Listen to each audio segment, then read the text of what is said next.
Welcome back mga katambalan, mga hot topic and issue. Pag-usapan natin. Update po tayo kay Barbie Fortesa kung saan ay nag-guest nga po itong si Barbie kanina sa It's Showtime. Ito nga po ay para sa promotion ng kanilang pelikula na Until She Remember. Makikita naman nakasama ni Barbie na mag-guest si Miss Charo Santos at si Miss Boots Anson Roa. Mainit naman ang pagtanggap ng mga host kanina sa It's Showtime. At napalaban din itong sina Barbie pagdating sa sayawan. At naging naman si Miss Charo at si Miss Boots na nakipagsayawan kanina sa It's Showtime.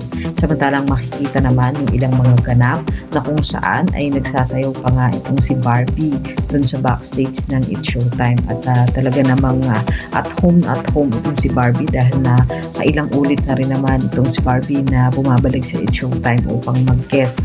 Samantalang makikita naman doon sa ilang mga photoan ay pinost naman ng stylist at kaibigan itong si Barbie na si Jan Rai yung suot nitong si Barbie at may ilang mga photo din na ipinakita itong si Jan na talaga naman napakaganda nitong si Barbie Fortesa sa kahit na ano mga suotin niya sa bawat pag-guesting niya. At nung nakaraan nga lang po ay nag-post din ng ilang mga photo na suot nitong si Barbie doon sa nakaraang premiere night na talaga naman pasabog yung mga damit na isinusuot itong si Barbie at talaga naman naging successful ang naganap ng premiere night at dinaluhan ng ilang malalapit na kaibigan itong si Barbie at ang Until She Remember nga po ay ipapalabas na sa February 25. Yan po yung mga update natin ngayon kay Barbie. Kayo mga katambalan, ano masasabi nyo? Comment lang sa comment section pag-usapan natin.